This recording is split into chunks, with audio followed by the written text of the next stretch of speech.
What he posted today is that it's up to people to decide for themselves, quote, again, his words not mine, quote, what the hell is going on? Now we have the tapes.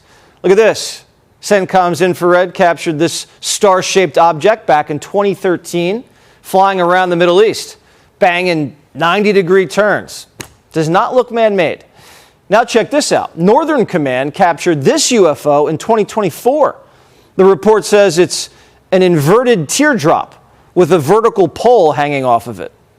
A UFO was even spotted over the Pacific Ocean back in 2024, flying by some windmills. Don't tell Trump.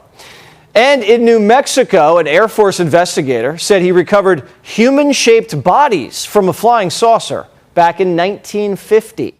God is the creator of the universe. He's never not going to create. So it's always been something in my mind to say, well, how can we be the only ones? Like, God's not going to stop creating just with us. But the more I look into this, the more I see the Old Testament and what was told to us there of fallen angels and Nephilim. I mean, this is in the Bible. There's nothing that says that fallen angels, that Nephilim just disappeared. And so I believe that this could be an aspect of it. You know, there are things that we have seen that could resemble portals. And, you know, I mean, we serve an infinite God, a God of the universe. And to say that this is the only realm is ignorant. And so what I've seen, I wouldn't, put it as, Marvin the Martian kind of thing. But I do believe that this is more spiritual. And if you really want to go there, demonic. Space launches, Gemini 7. And we have very, very many, it looks like hundreds of little particles going by the west out about 3 to 4 miles.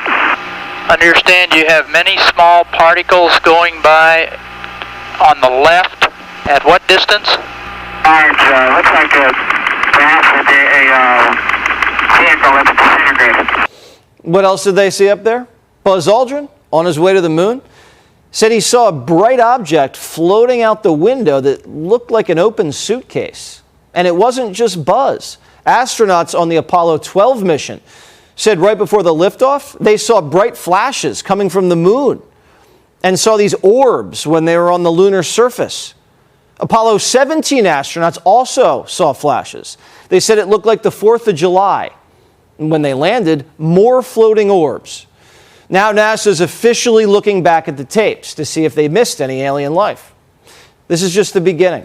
We've seen this build up the last 5 years really intensely with all these clear disinformation agents coming into Congress, putting out rabbit trails that go nowhere, obscuring what's really happening, claiming that there's about to be this huge disclosure so they can focus people on their disinformation, and then going around basically with government-sponsored clergy response teams that in the past they set up to tell churches, turn in your guns during martial law, things like that. These are government-controlled pastors.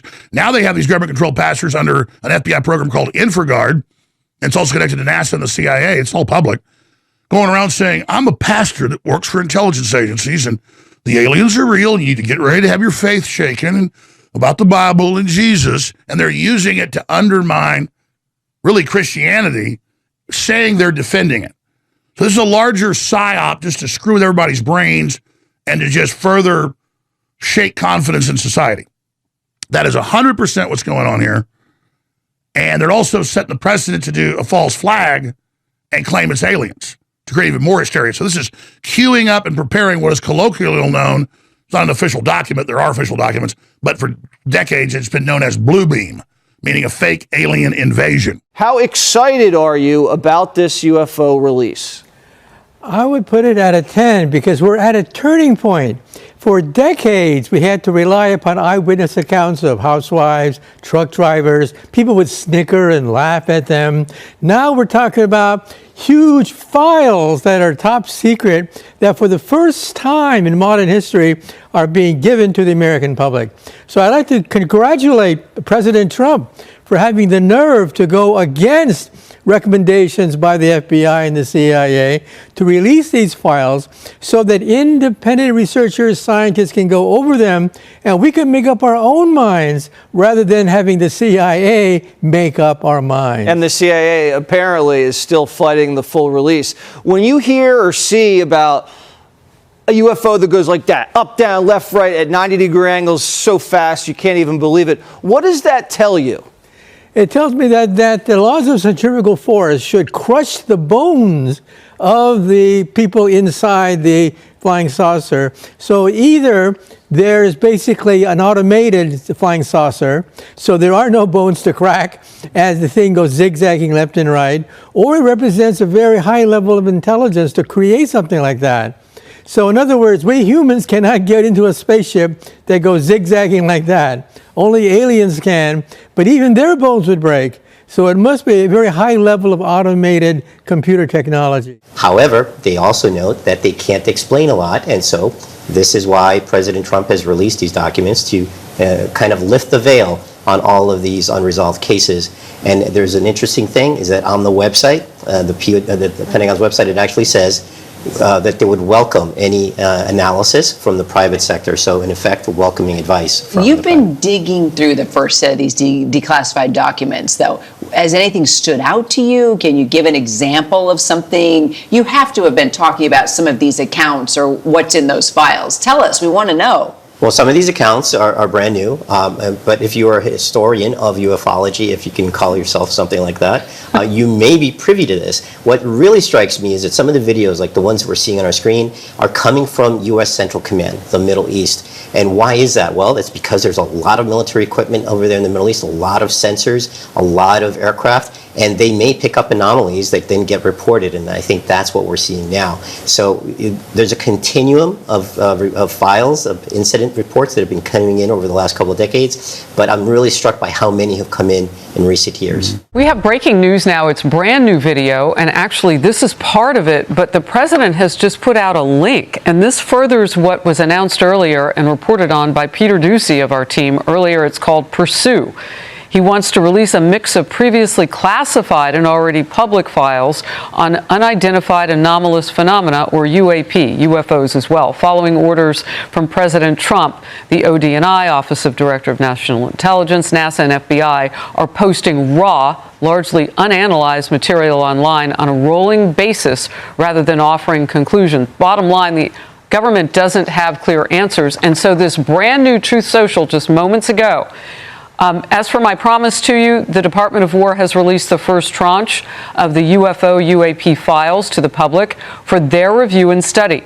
In an effort for complete and maximum transparency, it was my honor to direct my administration to identify and provide government files related to alien and extraterrestrial life, unidentified aerial phenomena, and unidentified flying objects. Whereas previous administrations have failed to be transparent on the subject, with these new documents and videos, the people can decide for themselves.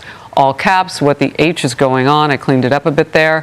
Have fun and enjoy President Donald J. Trump. So this is something that they are putting out there. Congress is also talking. One member said that when President Carter got briefed on UFOs, he was brought to tears. And another member says he was told that humans were being captured to breed with aliens. Sounds crazy, but there's a lot we don't know. Congressman Burchett says he's seen tapes that would blow your mind. They were showing me things that were flying at speeds that were just, that nothing compares. And the angles that they were taking would literally, and I've said this before, and it grosses people out, but it would turn you or me into a ketchup package. I mean, you go this way and then boom, you're going this way. And we have no capability of any of it. And now I've been briefed so many times on different groups. Something strange is going on. 13 top scientists are dead or missing, and Congress is asking questions. It's uncanny. You got a president, we had these hearings in Washington. You have a president that says he's going to release stuff, and all in that same time frame, before and after that, you're having some of these high-ranking officials disappear. And to me, nobody disappears in this country unless they want to disappear. One of the things that I've thought of is, one of the subjects that these people they're all working on different things, but they're working on alternative energy sources. Yeah, that's the I'm sorry, I didn't mean to cut you off. No, it's okay. But that's what ties them together. A whistleblower says one of the missing scientists was in charge of a classified program related to UFOs. Now, we don't know what's going on.